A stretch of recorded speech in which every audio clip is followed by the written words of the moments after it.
sumber buku manusia vs setan. Trik yang kedua yaitu lupa. Dalam hal lupa, manusia terbagi dalam dua golongan. Golongan yang pertama, ada sekelompok manusia yang telah dikuasai sepenuhnya oleh setan sehingga mereka lupa sama sekali kepada Allah. Allah Subhanahu wa taala berfirman, setan telah menguasai mereka lalu menjadikan mereka lupa mengingat Allah. Mereka itulah golongan setan. Ketahuilah bahwa sesungguhnya golongan setan itu adalah golongan yang merugi. Al-Quran surat Al-Mujadilah ayat 19. Mereka itulah kaum munafik yang lisannya mengaku beriman tetapi hatinya kufur. Setan telah merangkul, memperdaya dan menguasai mereka sehingga menjadikan mereka lupa kepada Allah, perintah-perintah dan larangan-larangannya. Walaupun ayat ini diturunkan terhadap kaum munafik, namun hukum yang terkandung di dalamnya berlaku pula untuk orang-orang yang seperti mereka dalam hal kekufuran dan kemusyrikan. Mereka semua termasuk kelompok pengikut setan yang merugi dan lupa kepada Allah. Lalu Allah pun menjadikan mereka lupa dengan diri mereka sendiri. Kelompok yang kedua, kelompok yang dibuat lupa oleh setan dalam melakukan beberapa perintah yang seharusnya mereka laksanakan. Kebanyakan manusia masuk dalam kelompok ini, baik yang mukmin maupun yang kafir. Sebagaimana keumuman sabda Rasulullah SAW, Nabi Adam lupa sehingga anak keturunannya pun lupa. Allah menyebutkan dalam Al-Quran beberapa ayat yang membicarakan tentang jenis lupa yang kedua ini. Di antaranya yang pertama, Allah Subhanahu wa taala berfirman, dan Yusuf berkata kepada orang yang diketahuinya akan selamat di antara keduanya, terangkanlah keadaanku kepada Tuanmu.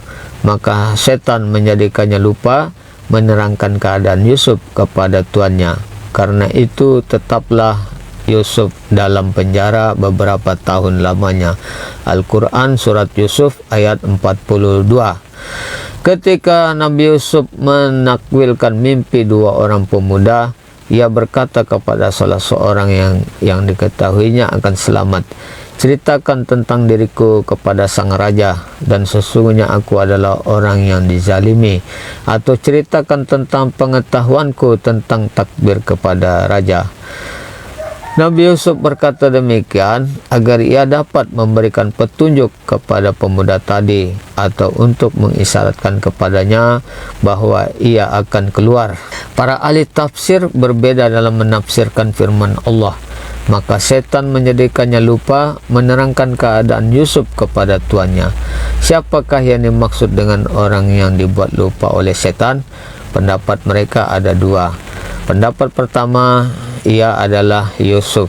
Pendapat ini disandarkan kepada Mujahid sebagaimana dikutip oleh At-Tabari. Arti ayat tersebut, menurut pendapat ini, setan membuat Nabi Yusuf lupa kepada Allah dan lupa untuk memohon pertolongannya agar ia terbebas dari penjara. Dalil yang dipegang oleh pendapat ini adalah hadis yang diriwayatkan oleh At-Tabrani dari Ibnu Abbas bahwa Rasulullah SAW bersabda yang artinya, seandainya Nabi Yusuf tidak mengucapkan kalimat yang ia ucapkan, tentu ia tidak akan tinggal lama di penjara. Pendapat yang kedua, ia adalah pemuda yang dikabarkan oleh Yusuf akan keluar dari penjara. Pendapat ini dikutip oleh At-Tabari dari Muhammad bin Ishaq, dan pendapat ini pula yang dipilih oleh Abu Hayyan, Ibnu Katsir, dan Syekh Abdurrahman As-Sa'di. Dalil pendapat ini adalah firman Allah, dan berkatalah orang yang selamat di antara mereka berdua dan teringat kepada Yusuf setelah beberapa waktu lamanya. Al-Quran surat Yusuf ayat 45. Maksudnya, pemuda itu teringat dengan Yusuf dan pesannya kepadanya setelah beberapa waktu lamanya. Di antara yang menguatkan pendapat ini adalah jika yang lupa itu Yusuf, maka firman Allah, terangkanlah keadaanku kepada Tuanmu. Al-Quran surat Yusuf ayat 42 mengandung makna bahwa Yusuf meminta dikeluarkan dari penjara. Namun jika yang lupa adalah pemuda, maka perkataan Nabi Yusuf itu diucapkan sebagai isyarat bahwa pemuda tersebut yang akan keluar dari penjara, bukan temannya. Sedangkan hikmah dibuatnya pemuda itu lupa adalah agar Nabi Yusuf tetap berada di penjara, dan dengan keberadaannya di sana akan mengangkat derajatnya karena ia telah bersabar. Allah Subhanahu wa ta'ala berfirman dalam Al-Quran surat Yusuf ayat 90 yang artinya, sesungguhnya siapa yang bertakwa dan bersabar, maka Allah tidak menyia-nyiakan pahala orang-orang yang berbuat baik. Yang kedua, Allah Subhanahu wa ta'ala berfirman di dalam Al-Quran surat Al-Kahfi ayat 63, tahukah kamu tatkala kita mencari tempat berlindung di batu tadi, maka sesungguhnya aku lupa menceritakan tentang ikan itu, dan tidak ada yang melupakan aku untuk menceritakannya kecuali setan. Dan ikan itu mengambil jalannya ke laut dengan cara yang aneh sekali. Nabi Musa alaihi salam berkata kepada kaumnya, aku tidak mengetahui ada seorang yang lebih tahu dariku. Allah menjelaskan, ada orang yang lebih tahu darimu. Musa bertanya, di mana ia berada? Allah Subhanahu wa ta'ala menjawab, ia tinggal di sebuah tempat pertemuan dua lautan. Bawalah bersamamu ikan, dan jika ikan itu terlepas darimu, maka disitulah tempatnya. Nabi Musa pergi bersama pembantunya Yusya bin Nun, dan ia berpesan kepadanya, sampaikan kepadaku jika ikan terlepas dari kita. Ketika mereka sedang berteduh di bawah naungan batu besar, tiba-tiba ikan terlepas dan masuk ke dalam laut. Sedangkan Nabi Musa saat itu tengah tertidur dan tidak dibangunkan oleh pembantunya. Setelah Nabi Musa terbangun, mereka melanjutkan perjalanan sampai ketika mereka merasa kelelahan.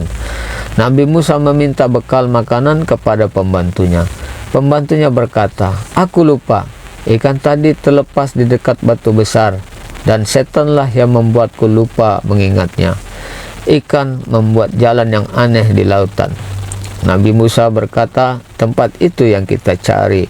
Akhirnya mereka kembali untuk mencari jejak mereka dan bertemu dengan Nabi Khidir.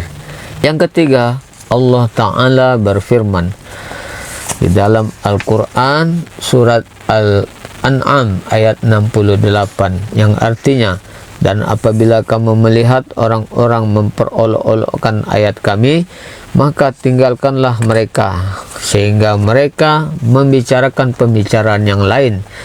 Dan jika setan menjadikanmu lupa akan larangan ini, janganlah kamu duduk bersama orang-orang yang zalim itu setelah teringat akan larangan itu. Allah memerintahkan kepada Nabi dan umatnya agar berpaling dari orang-orang yang mengolok-olok ayat-ayat Allah dengan penghinaan dan ejekan.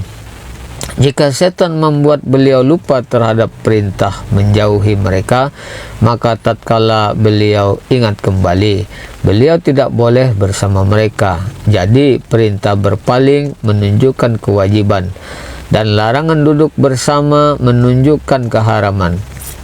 Ayat ini menunjukkan bahwa setan bisa membuat sebagian kaum muslimin lupa terhadap hukum ini. Jika ia ingat kembali, maka ia harus mematuhi perintah dan meninggalkan larangan. Al-Quran surat An-Nisa ayat 140 yang artinya, dan sungguh Allah telah menurunkan kepada kalian di dalam Al-Quran bahwa apabila kalian mendengar ayat-ayat Allah diingkari dan diperolok-olokkan oleh orang-orang kafir, maka janganlah kalian duduk bersama mereka sehingga mereka memasuki pembicaraan yang lain. Karena sesungguhnya kalau kalian berbuat demikian, tentulah kalian serupa dengan mereka. Sesungguhnya Allah akan mengumpulkan orang-orang munafik dan orang-orang kafir di dalam Jahannam. Banyak maaf dan saya sudahi. Wassalamualaikum warahmatullahi wabarakatuh.